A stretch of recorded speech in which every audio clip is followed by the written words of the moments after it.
본 방송에서 제공하는 투자 정보는 투자 판단에 대한 조언입니다. 방송에서 제공하는 주식의 가치, 가격 상승 및 하락에 대해서는 방송사에서 보장하지 않습니다. 실시간 정보 브리핑입니다. 엔비디아 하루에 시총 2천억 달러 넘게 증발, 역대 두 번째 규모. 인공지능 관련주의 강세를 이끌었던 엔비디아가 현지 시간 19일 뉴욕 증시에서 10% 급락하면서 시가총액 감소액이 미국 기업 중 역대 두 번째를 기록했습니다. 다우존스 마켓 데이터에 따르면 엔비디아는 이날 주가 급락으로 시총이 약 2,120억 달러 급감했습니다. 이내 뉴욕 증시에 상장된 미국 기업이 하루 동안 잃은 시총 중 역대 두 번째로 큰 규모입니다. 이란과 이스라엘 충돌에도 안정 찾는 유가, 변동성 익숙해졌다. 현지 시간 20일 마켓워치는 지난 1일 이스라엘의 이란 영사관 공습부터 시작해 이스라엘과 이란이 상호 공격을 주고받을 때 유가 동향을 차트로 설명했습니다. 국제 유가가 브렌트유 기준으로 한때 배럴당 90달러를 웃돌았지만 최근 양국이 충돌 이전으로 돌아가려는 움직임을 주목하면서 지난 19일 이스라엘의 이란 보복 이후에도 크게 뛰지 않은 점에 주목했습니다. 시티, 연준 중동 불안에 비둘기파적 대응할 것. 이스라엘이 이란을 본토를 직격하면서 중동 확전에 대한 불안감이 커지자 미국 연방준비제도가 매파적 단어보단 비둘기파적 메시지를 내놓을 가능성이 더 크다는 분석이 나왔습니다. 현지 시간 19일 시티그룹의 앤드루 홀레노스트 미국 수석 이코노미스트는 중동의 지정학적 충격이 발생하면서 시장이 가파르게 움직이고 있지만 연준은 매파적이기보다는 비둘기파적으로 대응할 것으로 예상했습니다.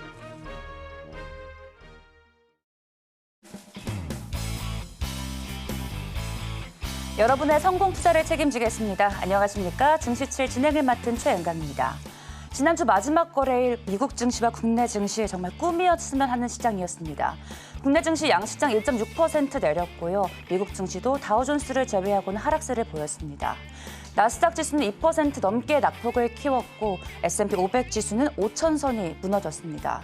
시장이 매도 포지션을 유지를 하면서 엔비디아와 슈퍼마이크로 컴퓨터는 각각 10%, 20% 넘게 급락했습니다. 자세한 이야기는 잠시 후에 만나보겠습니다. 월요일의 증시7 지금 바로 출발합니다. 네, 마감 상황부터 살펴보겠습니다.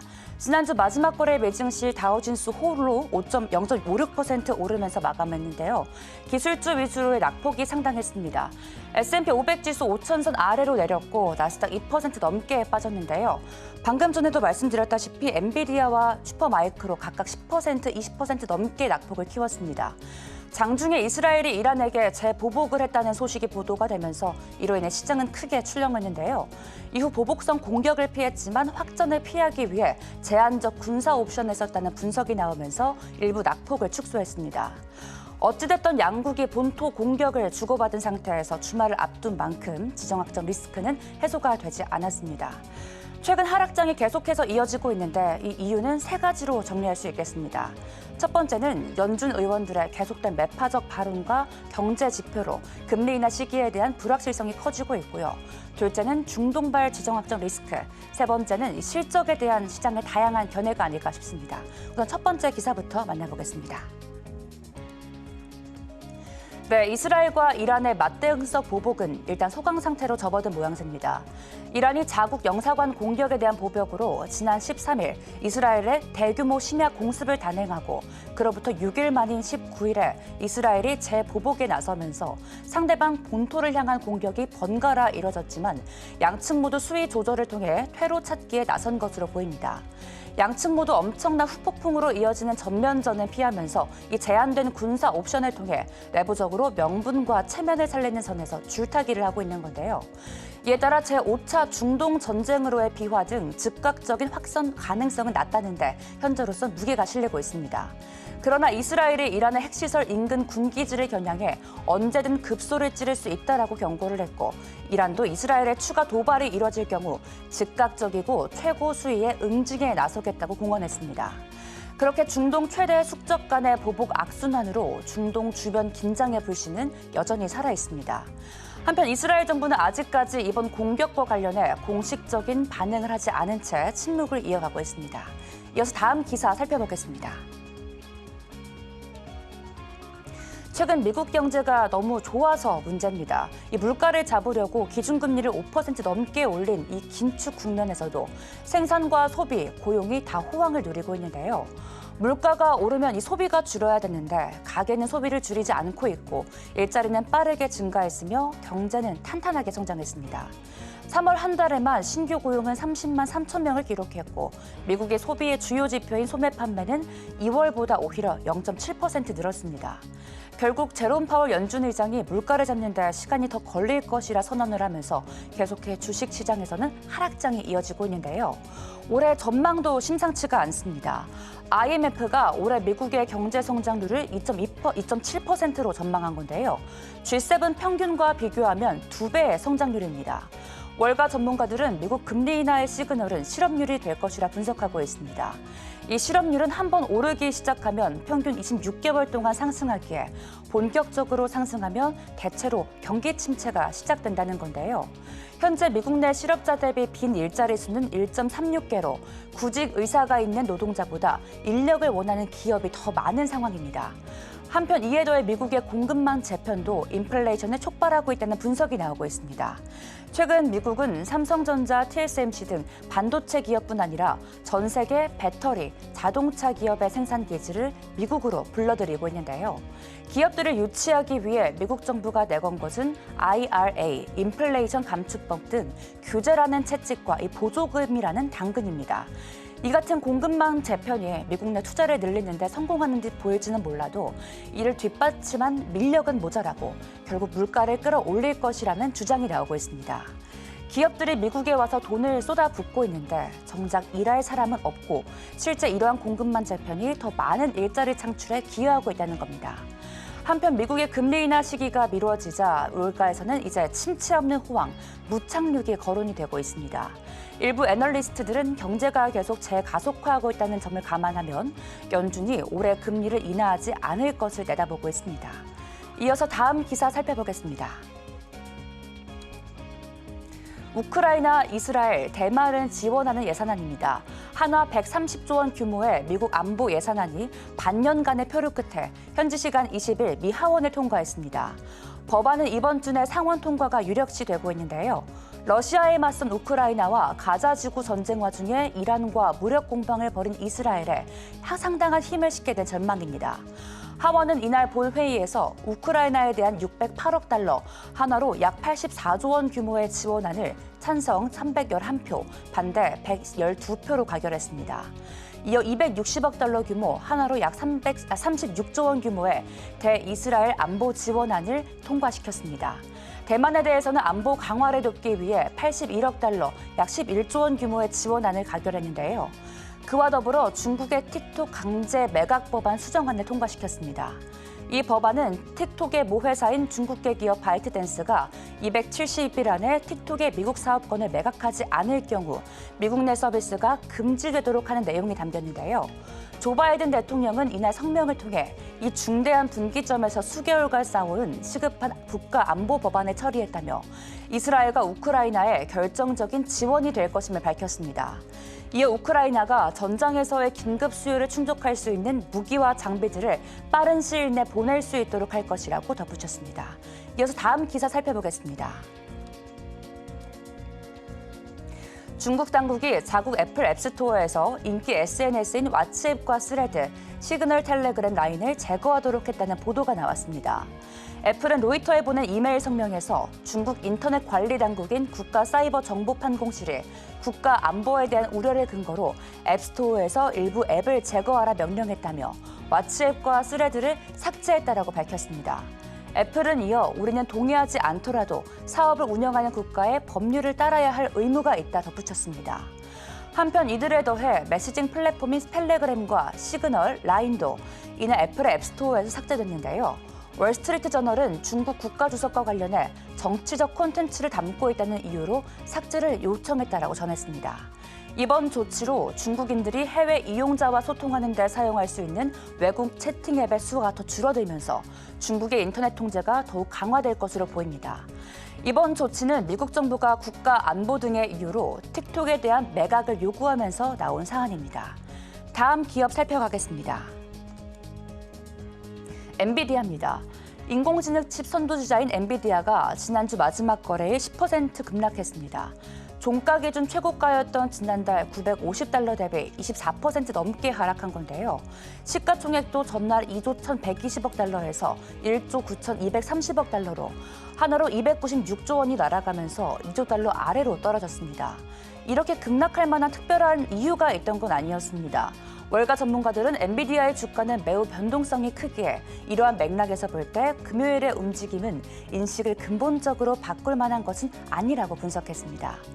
엔비디아 전반적으로 인상적인 매출과 성장, 수익성 향상 등 긍정적인 가이던스를 제시하고 있다는 점도 함께 체크하시면 좋을 것 같습니다. 이어서 다음 기업 살펴보겠습니다. 다음 기업은 테슬라입니다. 테슬라가 미국 시장에서 주력 모델 3종의 판매 가격을 $2,000씩 낮춘 데 이어서 중국에서는 모든 모델 판매 가격을 인하했다는 보도가 나왔습니다. 21일 테슬라 중국 공식 웹사이트에 따르면 모델 3는 24만 5,900위안, 약 4,670만 원에서 270만 원 내렸고 모델 Y와 모델 S, 모델 X의 가격도 판매 가격을 하향 조정했습니다. 이번 가격의 조정은 미국 시장 가격 인하 직후 이뤄진 것인데요. 앞서 블룸버그 통신은 테슬라의 미국 시장 가격 인하는 1분기 판매 부진으로 재고가 늘어난 것이 원인이라 설명한 바 있습니다. 특히 테슬라 중국에서 어려움을 겪어왔습니다. 최근 중국 대표 전기차 브랜드 샤오펑은 5월까지 최대 5억 위안의 자동차 보조금 지원 정책을 발표했는데요. 이외 비아디, 아이온, 창안 등 중국 주요 전기차 브랜드도 3월부터 일제히 가격 인하에 나섰습니다. 여기에 샤오미까지 전기차 시장에 진출을 하면서 시장에 긍정적인 반응을 얻어내자 테슬라의 어려움이 더욱 커지고 있는 건데요. 중국 매체 증권시보는 테슬라가 이달 초 모델 Y의 가격을 5,000위안 올리겠다라고 발표하면서 독자적인 행보를 보였지만 경쟁 속에서 인상 한 달도 안 돼 버틸 수 없게 됐다며 전했습니다. 지난주 마지막 거래일 테슬라 1.92% 내렸습니다. 마지막 기업 살펴보겠습니다. 소니가 사모펀드 회사 아폴로 글로벌 매니지먼트와 파라마운트 인수를 논의했다는 보도가 나왔습니다. 양측은 지분 관계 등을 조율 중인 가운데 전액 현금 인수를 통해 파라마운트를 비상장사로 전환시키는 데 무게를 두고 있다 덧붙였는데요. 아폴로는 최근에도 최소 36조 원의 파라마운트를 인수하겠다고 제안했지만 파라마운트에게 거절당했습니다. 이번에 아폴로와 함께 소니가 파라마운트 인수에 참여한다면 전문성과 자본력에 대한 우려를 해소할 수 있을 것으로 보이는데요. 소니가 파라마운트를 품게 된다면 미디어 산업에서 소니의 위상은 더욱 커질 것으로 보입니다. 뉴욕타임즈는 소니가 파라마운트를 인수한다면 마케팅 유통 부문은 본사와 통합하고 파라마운트 스튜디오는 소니 피처스 내 레이블로 편입할 것이라 전망하고 있습니다. 소니의 인수 검토가 알려지면서 파라마운트 주가는 애프터마켓에서 한때 11% 상승했습니다. 이번 주부터 M7 종목들의 실적 발표가 시작됩니다. 계속해 해당 소식 서울경제TV와 함께 하시기 바랍니다. 지금까지 외신브리핑 최은강이었습니다.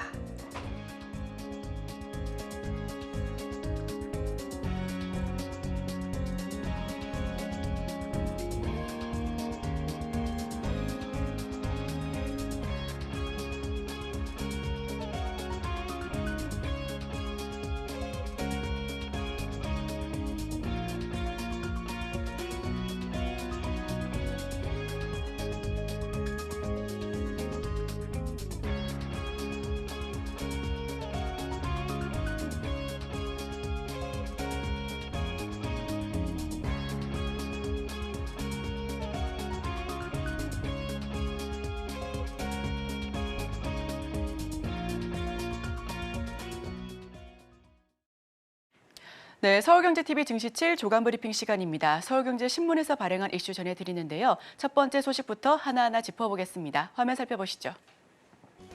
동시다발 악재 롤러코스터 코스피 살얼음판. 네, 첫 번째 소식 전달드립니다.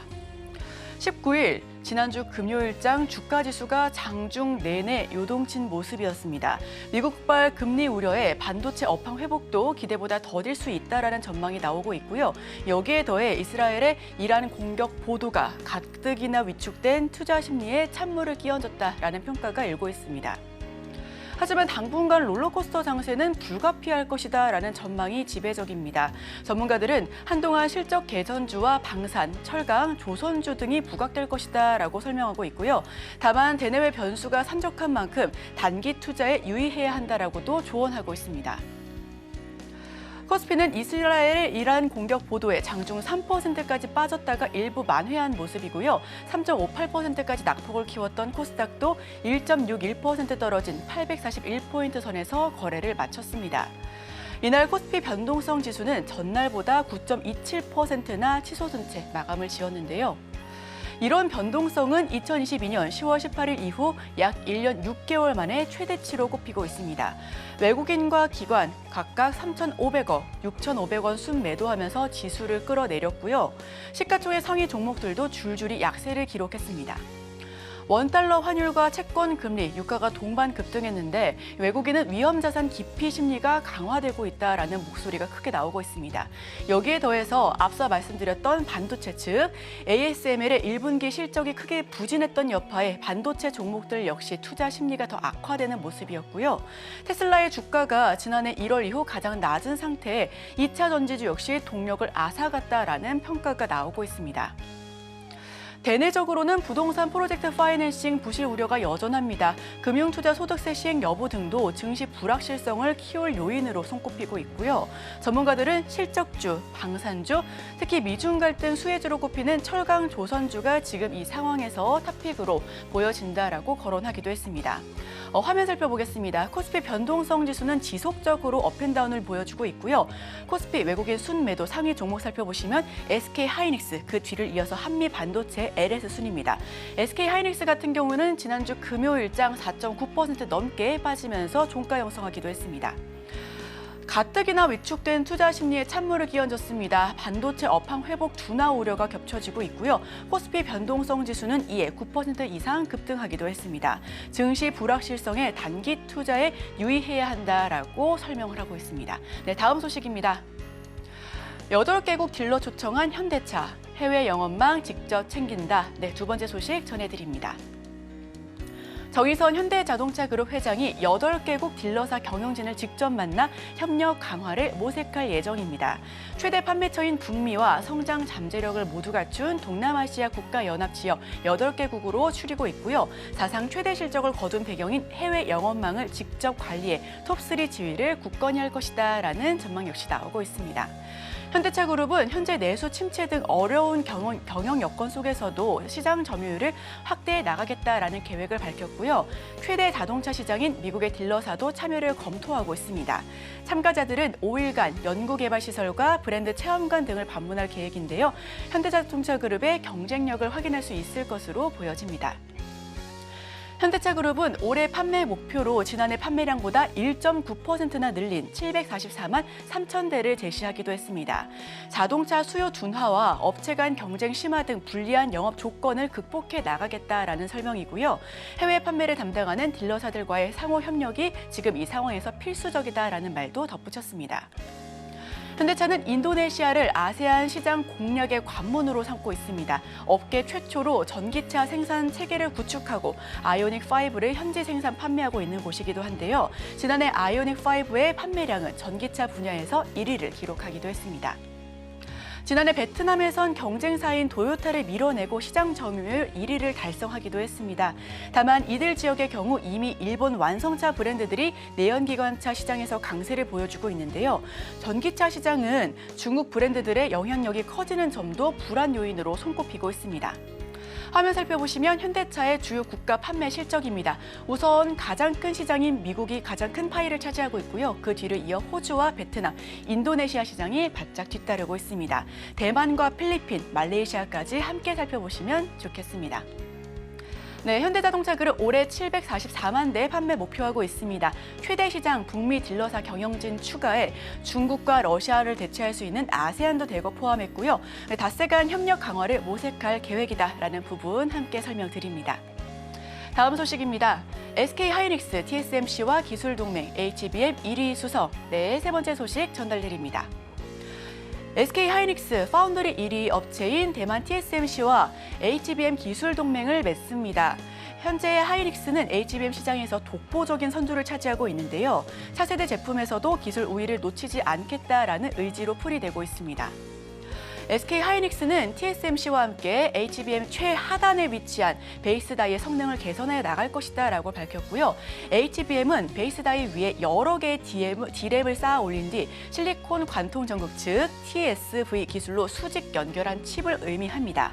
베이스 다이는 AI 연산 장치와 연결돼 HBM을 제어하는 역할을 수행하고 있는데요. 이 화면을 통해 자세하게 보겠습니다. 맨 아래 하단에 베이스 다이가 위치해 있고요. 그 뒤에 D램을 계속해서 쌓아 나가고 있고 해당 보이는 모습이 TSV로 밝혀지고 있습니다. SK 하이닉스는 최근 대만에서 TSMC와 기술 협력을 위한 MOU를 체결했습니다. 이번 협력으로 2026년 양산 예정인 6세대 HBM 즉 HBM4를 개발할 계획이고요. 고객과 파운드리, 메모리 기술 협업으로 메모리 성능의 한계를 돌파해 나갈 것이다라는 설명도 함께하고 있습니다. 하이닉스는 5세대 HBM, 즉 HBM3E까지는 자체 D램 공정으로 베이스 다이를 만들었었는데요. 그러나 HBM4부터는 TSMC가 보유한 공정을 활용해 다양한 기능을 추가해 나가겠다라고 밝혔습니다. SK 하이닉스가 TSMC의 공정을 활용한다면 크게 두 가지가 좀 개선될 수가 있는데요. 첫 번째, 베이스 다이의 성능을 대폭 업그레이드하면서 높은 정보 처리 속도와 용량을 구현할 수 있게 됩니다. 두 번째는 고객사의 HBM 스펙에 원하는 커스텀 베이스 다이를 공급할 수가 있고요. 양사는 HBM 외에도 패키징 기술 전반에 대해 협력하기로 의견을 나눴습니다. 최근 삼성전자와 미국 마이크론 테크놀로지 등 라이벌들의 추격이 이어지고 있습니다. 기술 우위를 위해 TSMC와 더 굳건한 협력을 해 나가겠다라는 설명입니다. HBM4 공동 개발 2026년 양산 예정이고요. 주문 제작형 제품 생산이 가능해질 것으로 보여집니다. 메모리 성능 한계를 돌파해 나가겠다라는 의지 역시도 보여지니까요. 함께 짚어보시면 좋겠습니다. 네, 마지막 소식 전달드립니다. 2,000명 고수하다 대학에 맡겨 증원 규모 1,000명까지 줄 수도. 네, 마지막 소식 전달드립니다. 정부가 의대 증원 규모를 50에서 100% 범위 내에서 자율 조정을 하는 부분의 요청을 수용했습니다. 6개 국립대 총장들의 건의를 수용해 꼬여있던 의정 갈등이 해소될지 여부가 주목되고 있고요. 정부가 고수했던 2,000명이라는 숫자에 대해 한 발 뒤로 물러선 모습입니다. 의정 갈등의 당사자인 대한의사협회와 대한전공의협의회 등 원점에서 재논의할 것으로 보여지는데요. 전국 32개 의대 그리고 의대 정원 증원 축소에 적극적으로 동참할 가능성이 높고요. 올해 입시인 2025년 모집 규모는 최대 1,000명 가까이 줄어들 것으로 전망하고 있습니다. 사립대들 증원된 의대 정원을 얼마나 줄일지는 미지수지만 다만 결국은 동참할 것으로 보여지는데요. 정부는 이번 조정안이 학생과 전공의들의 복귀를 이끄는 역할을 할 것이다라고 기대하고 있습니다. 다음 주 공식 출범을 예고한 대통령 직속 의료개혁특별위원회에서 논의를 다시 할 계획이니까요. 이 부분도 함께 체크하시길 바랍니다. 정부 50에서 100% 정도 조정안을 수용했습니다. 사립대도 내년 자율 모집을 허용했고요. 의대 증원 최대 절반 가까이 축소될 가능성이 보여집니다. 정부는 의정 갈등에 대한 출구 전략을 모색해 나가고 있는데요. 전공의들 복귀 지렛대 역할을 기대하고 있습니다. 네, 제가 준비한 소식은 여기까지입니다. 계속해서 오늘의 일면을 통해 전문가 수혜주까지 찾아보기로 하겠습니다. 저희와 끝까지 함께 하시죠.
네, 전문가들은 개장 전 어떤 이슈를 주목하고 있을까요? 오늘의 일면에서 만나보겠습니다. 오늘은 인사이트 K 배종찬 소장님과 함께합니다. 소장님 어서 오세요. 안녕하십니까? 네, 반갑습니다. 네, 오늘의 헤드라인 먼저 공개를 하겠습니다. 네, 고금리 고유가 강달러 현상으로 기준금리가 인하커녕 올릴 수도 있다는 보도가 계속해서 나오고 있습니다. 미 연준이 올해 상반기에 예정된 것으로 알려졌던 금리 인하를 올해 내 하지 않을 수 있을 것이라는 전망이 나오고 있는데요.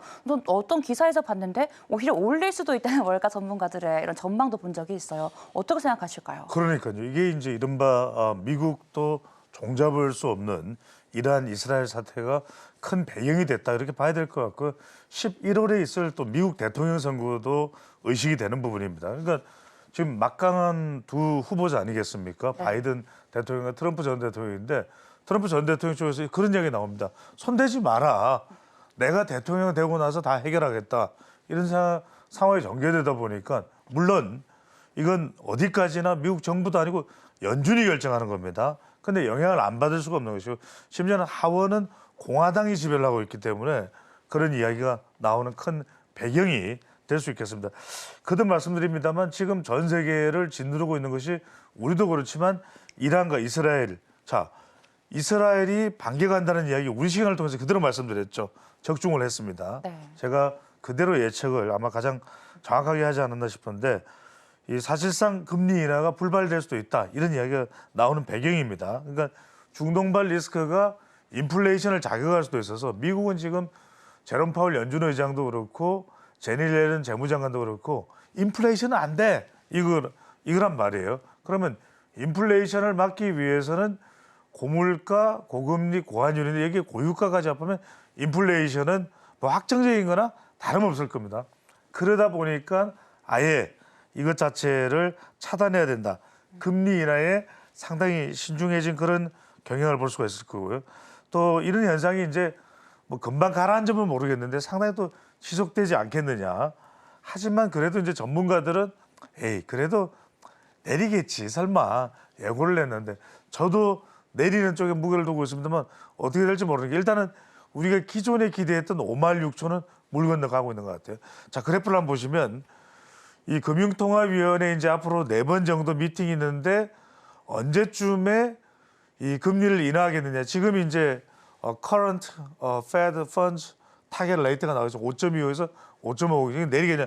그러니까 적어도 50% 이상이 돼야 내릴 가능성을 얘기했는데 5월 아니야. 6월 아니야. 7월 31일에 FOMC가 있는데 아니야. 9월 18일 FOMC에 가서야 그때는 좀 내리겠지. 설마.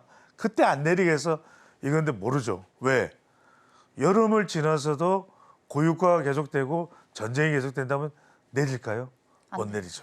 그만큼 지금 금융권은 중동 이 전쟁이 현실화될 경우에 우리 환율이 1,400원 중반대로 수직 상승할 것이다. 이런 관측도 나오고 있고 서부 텍사스 이 유가가 배럴당 90달러를 또 넘어서게 될 것이다. 뭐 한간에는 150달러 이야기도 나옵니다. 배럴당. 그러니까 유가 상승으로 이어지면 달러 강세, 강달러의 원화는 또 하락할 수밖에 없다. 이런 상황이 되기 때문에 우리 경제로서는 상당한 타격을 입을 수밖에 없을 것으로 보입니다. 네, 전쟁이 이제 금리 인하 시기를 결정하는데 정말 중요한 키가 될 것으로 보입니다. 이 환율도 환율이지만 이제 물가와 우리 내부 고금리 현상이 상당히 압박이 되고 있지 않습니까? 이제 월급은 그대로인데 물가만 오른다 이런 이야기도 있는데 먼저 금리 인하하기엔 좀 어렵겠죠, 저희가. 그렇죠. 제가 말씀하신 대로 뭐 내 월급 안 오르는 건 고사하고 자녀가 있는 사람들은 애들 성적은 더 내려간대요. 더 골치가 아픈데 수입 의존도가 높기 때문에 우리는 이제 에너지도 다 거의 100% 수입을 해서 전력도 생산을 하고 등등을 하는 것입니다. 근데 여기다가 곡물 가격도 올라가죠. 그러니까 내려가는 게 없어요. 더 올라가고 밀가루 가격은 이미 2배가 됐으니까 빵 터져야 되는데 빵하고 울상이 돼요. 그러니까 그 정도로 지금 경제가 어려운 상황이다. 이건 굉장히 시중에 우리가 현장을 잘 보셔야 됩니다. 세계적으로 이제 인플레이션 압력이 이제 유가가 올라가면 더 이제 높아질 수밖에 없는 상황이 되다 보니까 미국도 지금 뉴욕 증시가 흔들흔들하죠. 오르락 내리락 내리락 오르락 내리고 뭐 이런 상황이 되다 보니까 뉴욕 증시마저도 흔들리고 있는 상황이다. 경기 침체가 유발되고 있다. 그래서 지난주에 우리가 했던 이야기가 바로 그 이야기입니다. 인플레이션이 아니라 우리는 스태그플레이션을 걱정해야 될 수 있다. 왜냐하면 계속 악순환이 되는 것이니까요. 이게 주머니에서 돈이 나오기 힘든 상황이 되고 있다. 그래서 이따가 이제 그게 우리가 오늘 제가 소개해드리는 그런 종목과도 연관이 되어 있습니다. 자, 미국 연방준비 연준에서 기준금리를 인하하지 않고 오히려 아까 말씀드렸지만 내리기는커녕 올릴 수도 있다. 이런 이야기가 나올 정도이기 때문에 우리 한은금융통화위원회는 지금 벌써 몇 번째입니까? 이창용, 창드래곤이죠. 제드래곤도 있고 삼성. 창드래곤, 이창용 하는 총재는 나와서 계속 하는 이야기가 지금 상황이 심상치 않다. 누구보다도 국제 경제 환경을 잘 분석하는 분이 IMF 국장 출신이죠. 이 이창용 하는 총재입니다. 그럼 계속 통결될 수밖에 없어요. 그러니까 내리면 좋겠는데 내리기는커녕 하는 우리 기준금리도 올려야 될지도 모르는 그런 상황이 벌어지고 있다. 그런데 지금 아까 제가 말씀드린 기준금리가 올릴 수 있다는 것은 섣부른 이야기가 아니라 지금 존 윌리엄스 미국 뉴욕 연은 총재는 연방준비은행 총재죠. 필요하다면 금리 인상까지 배제하지 않겠다. 이런 이야기를 하는 겁니다. 그러니까 이게 우리가 생각하는 상황과는 매우 다른 상황으로 벌어지고 있는데 소비자 물가 상승률이 하반기 월 평균 2.3%까지 간다면 금리 인하 가능성을 배제할 수 없다고 본 반면에 이게 하반기 월 평균 이 소비자 물가 지수가 2.3%보다 더 높아진다면 하반기 금리 인하는 어려운 상황으로 전망되고 있습니다. 네, 또 이러한 고물가 현상으로 또 신선식품이나 1인 가구를 비롯해서 가구당 음식 비용 부담이 또 증가할 것으로 보입니다. 또 어떻게 생각하실까요? 그러니까 정부는 뭐라 그러냐면 물가가 3월에 정점이고 하반기에는 2%대로 조정이 된다. 이거는 한은에서 이제 이창용 총재가 직접 설명을 했던 부분입니다. 자, 이 올해 중반에는 3%까지 가는데 하지만 하반기로 가면서 2%대로 안정될 것이다. 그 이야기는 금리를 내릴 수 있다는 이야기였는데 이렇게 되면은 금리를 내리지 못하는 상황이 올 수가 있습니다. 지금 소비자 물가 지수는 더 올라가는데 문제는 뭐냐면 자, 국제 유가 환율 압력이 상방 압력이 커집니다. 그러니까 올라가는 압력이 더 커지기 때문에 산업 전반에는 물가가 자극될 수밖에 없는 상황이고 게다가 이제 우리가 이 물가의 가장 중요한 것이 바로 곡물 가격 그리고 이제 실제 공급되는 식품 재료, 식품 완제품의 가격과도 연관돼 있는데 특히 이제 신선식품은 거의 매일 먹어야 되는 거죠. 우리가 뭐 야채나 이런 게 다 포함이 되는 겁니다. 곡물도 다 포함이 될 수도 있는 거고. 근데 이게 자꾸만 올라가는 겁니다. 얼마 전에 사과 가격, 대파 가격 장난 아니었잖아요. 자, 한번 보십시오, 여러분들. 지금 신선식품 물가 추이가 통계청 기준 2024년 보십시오. 자, 동월 대비 전년 동월 대비입니다. 20%, 19.5%. 지금 두 자릿수로 올라가고 있는 상황이기 때문에 악소리가 납니다.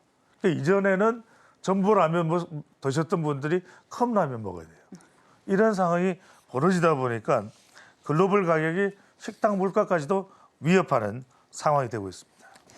네, 이런 물가 상승이 또 외식 업계에도 부담이 또 커질 것 같습니다. 또 대량 구매보다는 소분되어 있는 밀키트 이쪽으로 수요가 늘어날 것 같은데 시장이 안 좋은 상황 속에서 또 저희는 여기서 투자 포인트를 찾아야 하지 않을까 싶습니다. 그렇죠. 바라해 봅니다. 우리가 먹는 건 매일 먹을 수밖에 없거든요. 그렇다면 이런 상황에서 3고 현상 아니다. 유가까지 합하면 4고 현상에서 먹는 경기 방어주 쪽으로 우리가 한번 넘어가 보자. 화장품도 그럴 수가 있어요. 꼭 써야 되는 파운데이션, 립스틱은 안 쓸 수가 없습니다. 그래서 우리가 경기가 안 좋을 때 오히려 여성들의 입술 색깔은 더 짙어진다. 이제 일종의 그런 우리가 분석을 하죠. 그러니까 그런 차원에서 우리가 보실 필요가 있다. 그렇다면 불황 속에 더 빛나고 있는 게 뭐냐? K푸드다. 요즘 뭐 미국 가보면 김밥 난리예요. 만두 난리예요.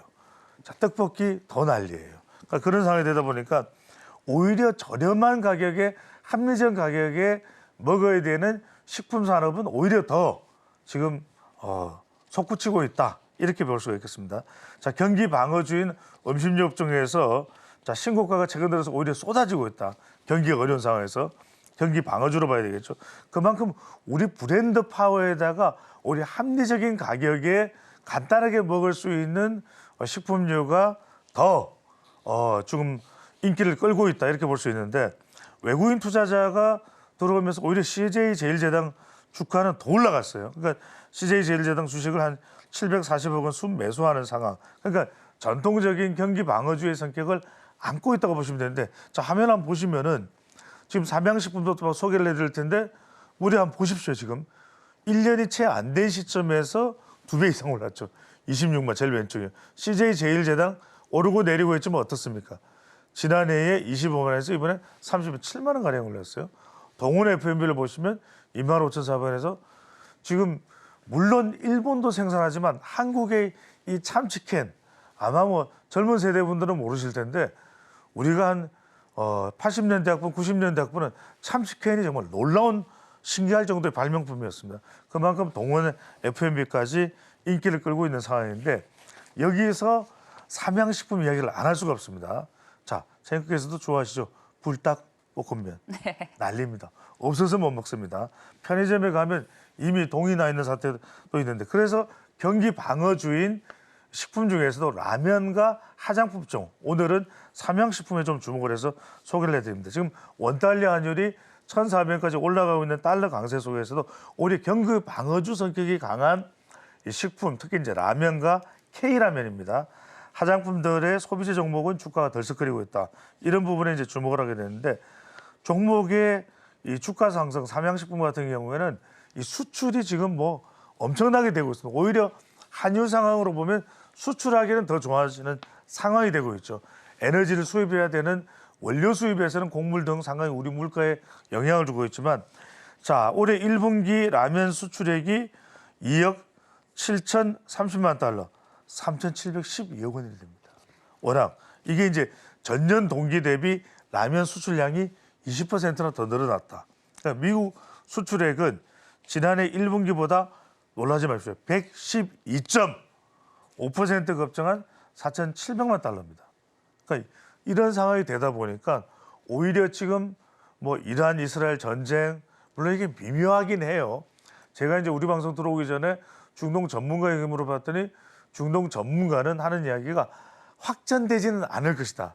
근데 제가 못 믿겠는 게 제가 2년 전에 러시아 우크라이나 전쟁 날 때 우크라이나 대사한테도 물어봤거든요. 근데 전쟁이 확전되지는 않을 거. 확전됐잖아요. 이게 모르는 겁니다. 그래서 우리가 생각하지 못하는 불확실성의 변수가 바로 전쟁입니다. 11월 달에 미국 대선이 있기 때문에 오히려 이란의 또 이 정권, 시아파 정권, 그다음에 이스라엘의 네타냐후 정권은 서로 어르렁거리면서 오히려 국제사회에서 또 국내적으로 얻어가야 될 것을 얻어가야 되겠다고 생각할 수 있기 때문에 한 번도 봉쇄되지 않았던 호르무즈 해협이 봉쇄되면 우리에겐 큰 타격이 될 수밖에 없고요. 다시 한번 화면 보여주시면 이런 상황에서 K라면 저도 놀랐습니다. 자 지난해에 샀더라면 삼양식품 샀던 분이면 자 지금 26만 8,500원. 자 이걸 여러분들 잘 보셔야 됩니다. 어떤 신상품이 나오고 그 다음에 이 삼양식품가의 며느리 경영인이죠. 대단합니다. 지금 맛을 쏙 찾아내고 있다. 그 누구도 생각하지 못했던 불닭 볶음면. 불닭은 좀 끓이는 분들이 계세요. 근데 볶음 괜찮은데 면 그래? 이렇게 되는 상황이기 때문에 상당히 그것을 예리하게 짚어서 경영 마케팅 차원으로 옮겨간 이 경영인, 삼양식품 경영인 상당한 효과를 거두고 있다는 말씀을 드리면서 이런 경기가 불안할 때 경기 방어주, 뭐 식품, 음료, 그것도 시즌이 오죠. 그다음에 화장품, 기초 파운데이션, 립스틱 등 꼭 바를 수밖에 없죠. 이런 제품들에 여러분들이 관련 산업 종목에 주목해 보실 필요가 있겠습니다. 네, 식품 업종 고환율 수혜주로 또 접근하셔도 좋을 것 같습니다. 또 매크로 변수는 개인이 예측할 수 없기에 해당 소식 계속해 주시하시면 좋을 것 같습니다. 오늘은 인사이트 K 배종찬 소장님과 했습니다. 함께했습니다. 소장님 감사합니다. 고맙습니다.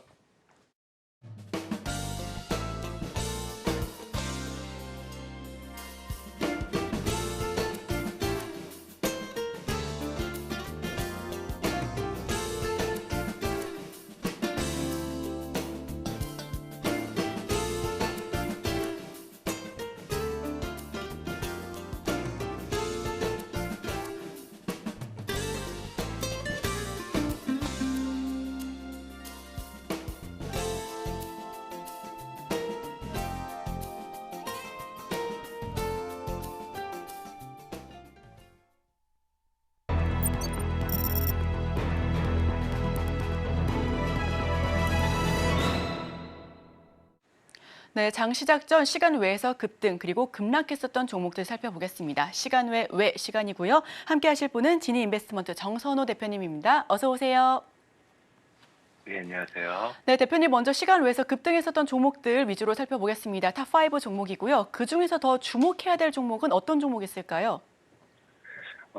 일단은 뭐 지난 금요일 시간에 급등했던 종목들을 본다라고 하면은 전체적으로 AI 관련되어 있는 모멘텀, 이 관련수에 뭐 반도체 관련되어 있는 모멘텀이라든지 뭐 챗 GPT라든지 전체적인 시장에 그냥 AI와 엮였던 테마, 섹터들이 전체적으로 움직이는 거 확인해 보실 수 있다라고 좀 말씀을 좀 드리면서, 첫 번째로는 JNTC라는 종목을 좀 보도록 할게요.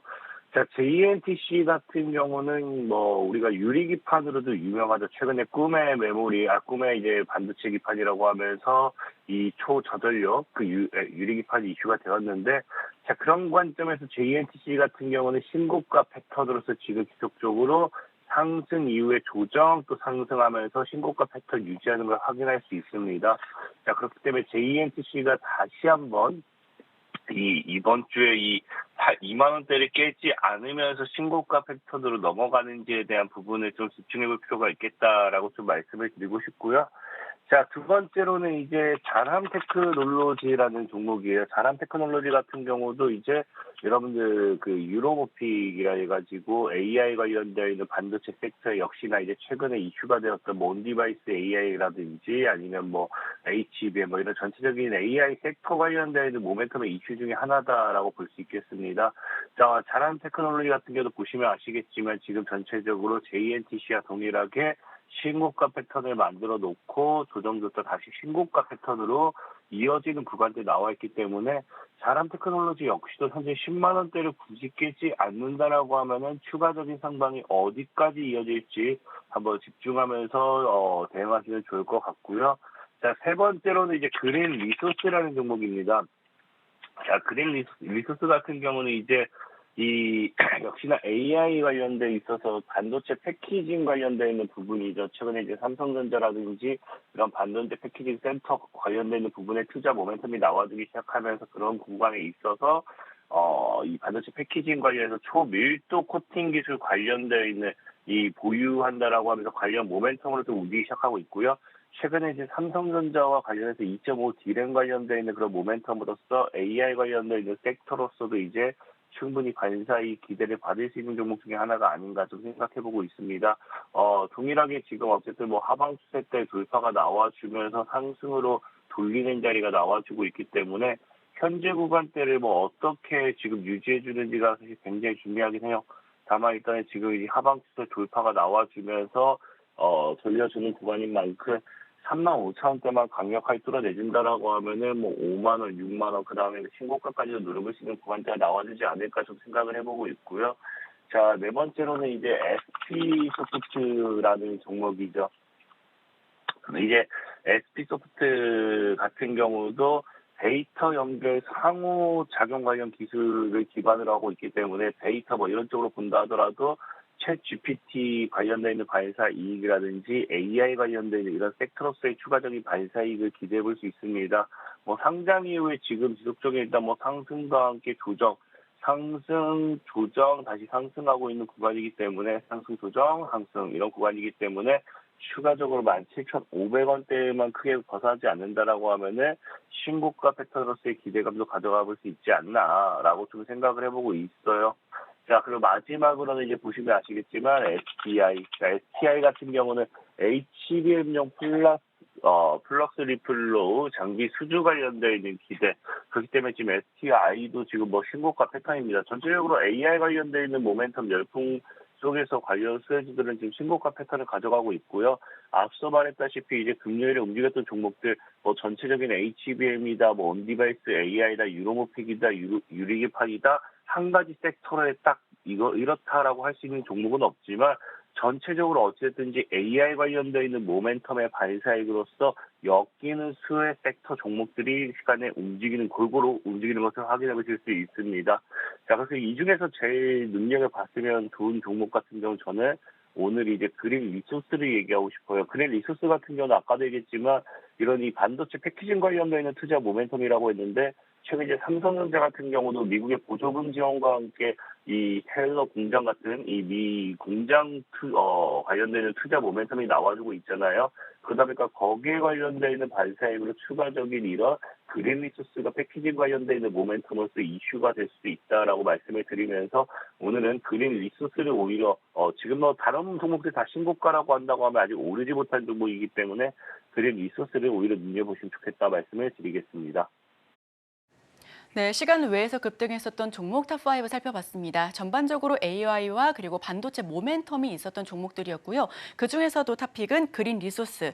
우선 초밀도 코팅 기술을 보유하고 있는데 여기에 더해서 반도체 패키징 공정 투자에 대한 수혜를 받을 수 있을 것으로 보여집니다.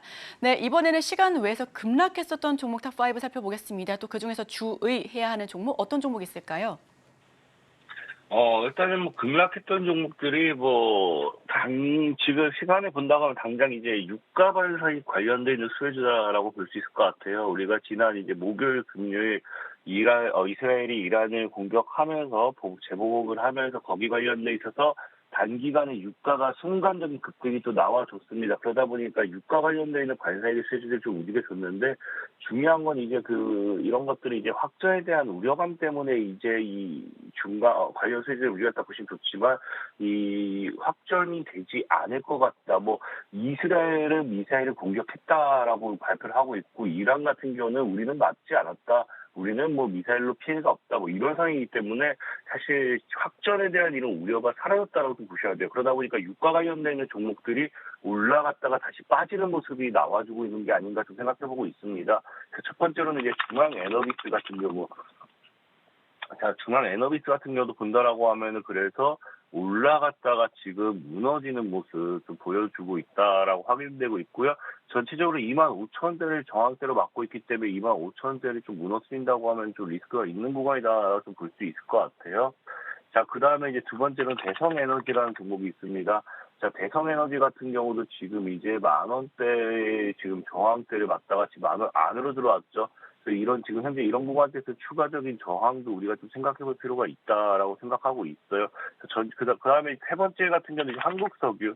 이제 한국석유 같은 경우도 보면은 이제 에너지 관련되는 이제 유가 관련돼 있는 모멘텀의 이슈로서 지금 치고 가고 있는데 역시나 좀 리스크가 있는 지금 현재 저항대 이제 2만 원대 저항대 돌파가 나오긴 했지만 2만 원 안으로 들어온다라고 하면 좀 리스크가 있는 모습 좀 확인해 보실 수 있습니다.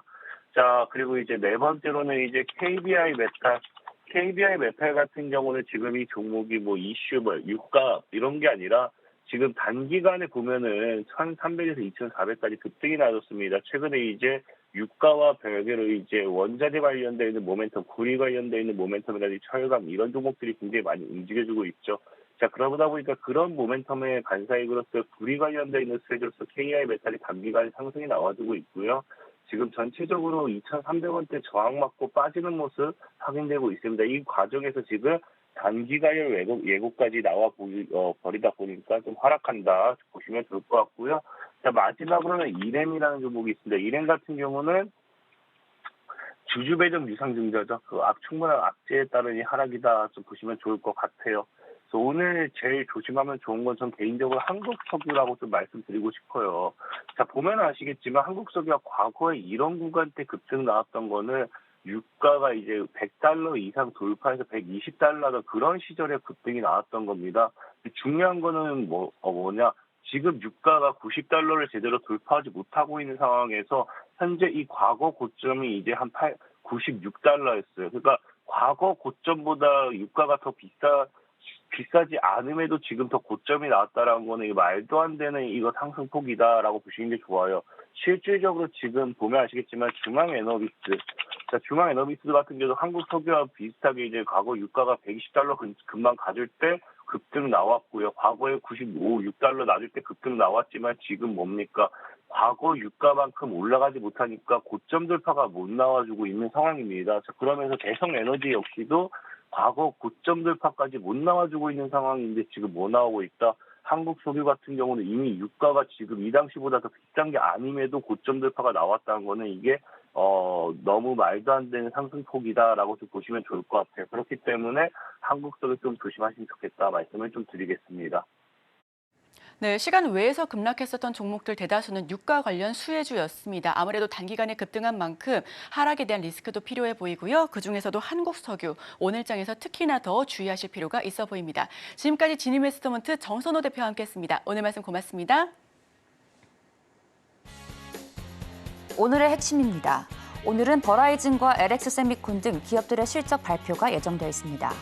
고유가, 고물가, 고환율 현상으로 금리 인하에 대한 불확실성이 커지고 있습니다. 오늘의 일면에서 전통 경기방어주, 식품업종 만나봤습니다.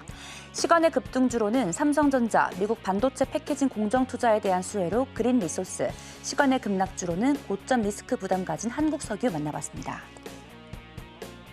저희가 방송 중에 제공해드린 정보는요, 투자 판단에 의한 조언일 뿐 해당 종목의 가치나 수익률은 보장하지 않습니다.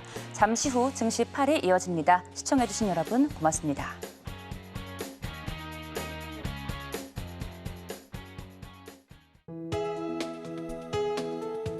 본 방송에서 제공하는 투자 정보는 투자 판단에 대한 조언입니다. 방송에서 제공하는 주식의 가치, 가격 상승 및 하락에 대해서는 방송사에서 보장하지 않습니다.